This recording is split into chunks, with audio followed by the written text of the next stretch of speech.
مانگی جائے، اسی کے سامنے سر ٹیکے جائیں، اسی سے پرارتھنا کی جائے، اسی کی اپاسنا کی جائے، اسی سے دعائیں کی جائے، التجا، فریاد، استعانت، استغاثہ، خوف اور امید، رجا، سب کچھ اللہ عز و جل سے کی جائے، اور کسی سے یہ امیدیں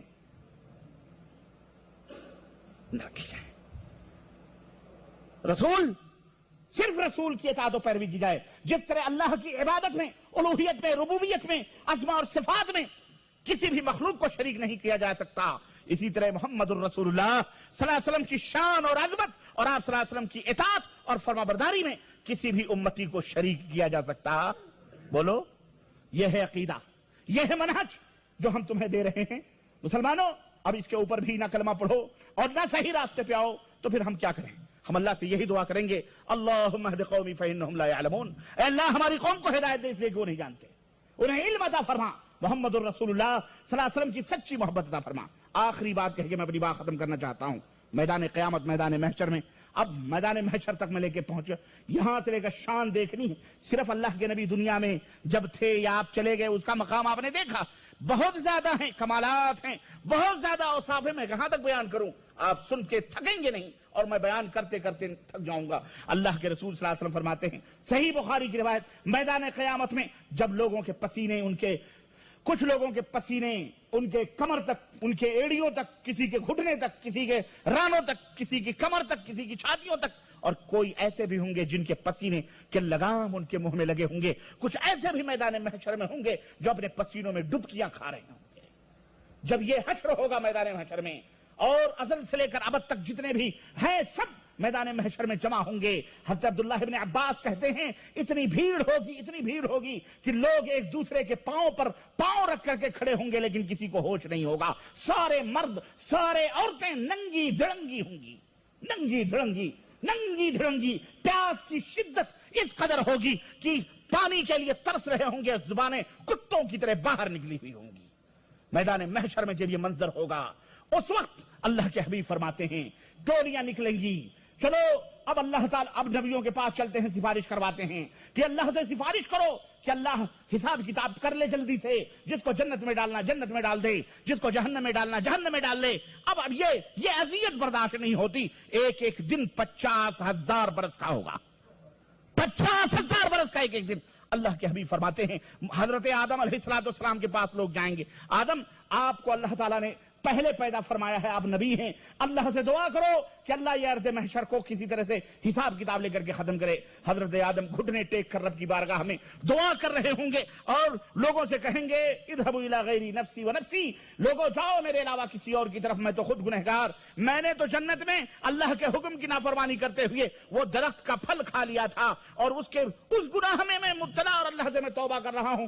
آج میرے ساتھ اللہ کیا معاملہ کرنے والا ہے؟ میرا اللہ بہت ناراض ہے، میں تمہاری سفارش اللہ سے نہیں کر سکتا۔ اذهبوا الى غیری، جاؤ میرے پاس، میرے حد سے کسی اور کے پاس جاؤ۔ کہتے ہیں اس کے بعد حضرت ابراہیم کے پاس آئیں گے، وہ بھی اللہ سے سفارش نہیں کریں گے، وہ بھی اللہ سے توبہ کر رہے ہوں گے۔ حضرت نوح کے پاس آئیں گے، وہ بھی کہیں گے کہ میں نے اللہ سے ایک چیز مانگی تھی، اللہ نے مجھے ڈانٹ دیا اور کہا جاہلوں میں سے میرا بیٹا خود جہنم میں گیا ہے، میں تو اللہ سے خود توبہ کر رہا ہوں۔ اذهبوا الى غیری، میرے علاوہ کسی اور کے پاس جاؤ۔ موسیٰ کلیم اللہ، تمام نبیوں کے پاس سے ہوتے ہوئے سب لوگ اس دن کہیں گے نفسی نفسی نفسی نفسی نفسی نفسی، آج ہم تمہاری کوئی مدد نہیں کر سکتے، جاؤ جاؤ جاؤ۔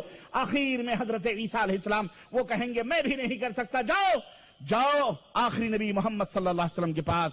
چنانچہ وہ ٹیم، وہ لوگ حضرت نبی کریم صلی اللہ علیہ وسلم کے پاس آئیں گے۔ حضرت محمد الرسول اللہ رحمت للعالمین ہیں، وہ کہتے ہیں کہ جب میرے پاس لوگ آئیں گے تو میں کہوں گا انا لہا انا لہا، آؤ آؤ میں سفارش کرتا ہوں اپنے رب سے۔ اللہ اکبر، یہ مقام ہے میرے نبی کا۔ سارے نبی بے قرار، بے چین، مضطرب، پریشان، اپنے اپنے گناہوں کی معافیا مانگتے ہوئے، لیکن شفیع المذنبین، شفاعت کبریٰ اللہ کے نبی کو حاصل ہوگی۔ نبی المذنبین، شفیع المذنبین حضرت محمد الرسول اللہ صلی اللہ علیہ وسلم فرمائیں گے انا لہا، میں ہوں سفارش کرنے کے لیے، آؤ۔ کیوں؟ اللہ سے وعدہ لیا تھا، جبریل کو اللہ نے بھیجا اور کہا میرے حبیب سے کہہ دو کیا اس کی امت کا 1/3 حصہ جنت میں داخل کر دوں، راضی ہے؟ اللہ کے نبی کے پاس جبریل آئے، کہنے کہ اللہ نے کہا ہے 1/3 حصہ جنتی جنت میں چلے جائیں، راضی ہو؟ دو چیزیں ہیں، یا تو اس پہ راضی ہو یا شفاعت لے لو، یعنی قیامت کے دن سفارش کرنے کا حق آپ کو ویٹو پاور دیا جائے گا، سفارش کرنے کا کارڈ، یہ لیتے ہو یا 1/3 حصہ جنت میں چلے جائیں، یہ لے لو۔ اللہ کے نبی نے سوچا غور کیا، کہا نہیں مجھے نہیں چاہیے، 1/3 نہیں۔ اللہ نے آواز دی چلو آدھی امت تمہاری جنت میں داخل کر دیں گے، یا تو یہ لے لو یا تو یہ کارڈ لے لو۔ کہا نہیں اس پر بھی میں راضی ہوں۔ کہا 1/3 چلو 3/4 جنت میں، 1 حصہ جہنم میں۔ کہا نہیں مجھے وہ کارڈ چاہیے شفاعت والا۔ اللہ اکبر، کتنا پیار تھا اپنے نبی کو ہم لوگوں سے، کتنا پیار تھا، کتنا پیار تھا۔ ذرا سی بات پر پریشان ہو جاتے تھے، ذرا سی بات پر آپ مضطرب ہو جاتے تھے، ذرا سی چیزوں پر آپ اپنی امت کے لیے پریشان ہو جاتے تھے۔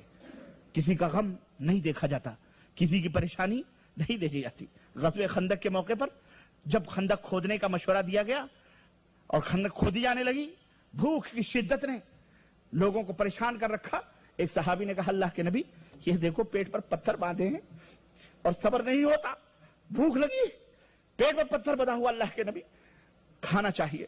اللہ کے نبی نے اپنا دامن اٹھایا، کہا تو نے 1 پتھر باندھے ہیں، نبی نے 3 پتھر باندھے ہیں، نبی نے 3 پتھر باندھے تھے۔ صبر کرو، اللہ تعالیٰ روزیاں کھولنے والا ہے۔ میرے بھائیوں، اپنے نبی کی عظمت، ان کی شان کہاں تک، بس اللہ تعالیٰ ہمیں ان کی سچی محبت عطا فرمائے، اور اللہ تعالیٰ جس طرح ہم نبی کو چاہتے ہیں، نبی کے فرمانوں کو بھی اپنی زندگی میں لانے کی توفیق عطا فرمائے۔ بولو آمین، آمین یا رب العالمین۔ توبہ کرو، کسی کے پیچھے چلنے سے تم کو جنت نہیں ملے گی، کسی کے پیچھے چلنے سے آپ کو ولایت نہیں ملے گی، کسی کی پیروی کرنے سے، تقلید کرنے سے آپ کو بخشش نہیں ہوگی، سوائے ایک ذات ہے، حضرت محمد الرسول اللہ صلی اللہ علیہ وسلم۔ بس وہی نجات ہے، وہی ٹھہرا ہے معاملہ دل کا، بس ایک نگاہ پہ اطیعوا اللہ واطیعوا الرسول ولا تبطلوا اعمالکم، خلاص، سرحد ختم۔ اللہ کی فرمانبرداری، رسول کی فرمانبرداری، اس کے بعد جو ہے تمہارا سب باطل ہے، بیکار ہے، کچھ نہیں ہے، اس کی کوئی حیثیت اور اہمیت اللہ تعالیٰ کے ہاں نہیں۔ سیمپل ہے لقد کان لکم فی رسول اللہ اسوۃ حسنہ، سب سے بہترین نمونہ اللہ کے حبیب حضرت محمد الرسول اللہ صلی اللہ علیہ وسلم۔ بس محبت کرو سچی طور پر ان سے، اور اس طرح محبت جس طرح اللہ نے ہمیں ادب سکھلائے۔ یہ نہیں اللہ کے نبی ہر جگہ حاضر و ناظر، اللہ کے نبی غیب جانتے ہیں، جو چاہیں جس کو دے دیں، اللہ کے نبی دلوں کے بھید جانتے ہیں۔ یہ کوئی اللہ کے نبی کی تعریف ہے؟ یہ کوئی اللہ کے نبی کی تعریف ہے؟ بولو، اللہ کے نبی کی یہ تعریف نہیں۔ بیوی کو بہن بنانا یہ بہن کی تعریف ہے؟ بولو، بہن کو بیوی بنانا یہ محبت ہے؟ اللہ کے نبی کو غیب نہ ثابت کرنا یہ محبت نہیں، یہ نبوت کی توہین ہے، تحقیر ہے۔ اپنے نبی کو مجبور اور محض ثابت کرنا، اپنے نبی کو کی گستاخی کرنا، تو یہ گستاخ لوگ ہیں، ان سے بچو اور ان کو بھی دعوت دو کہ اللہ سے توبہ کرو۔ اللہ فرماتا ہے، اللہ نے قرآن کریم قل لا اقول لکم عندی خزائن الارض خزائن اللہ ولا اعلم الغیب، اے نبی آپ کہہ دو میرے پاس دنیا کے خزانے، اللہ کے خزانوں کی چابیاں نہیں ہیں، اور نہ ہی میں غیب جانتا ہوں۔ غیب جاننے والا کون ہے؟ اللہ ہے۔ میں اس لیے نہیں آیا تھا کہ لوگوں کے دلوں کی بھید بتلاؤں، مجھے اس لیے بھیجا گیا تھا کہ لوگوں کے دلوں کو پاک و صاف کروں۔ یعلمہم الکتاب والحکمہ، وہ نبی اس لیے آیا تھا کہ انہیں کتاب و حکمت کی کیا کرے، ویزکیہم، انہیں تعلیم دے اور انہیں شرک اور بدعات اور کفر کی گندگیوں سے پاک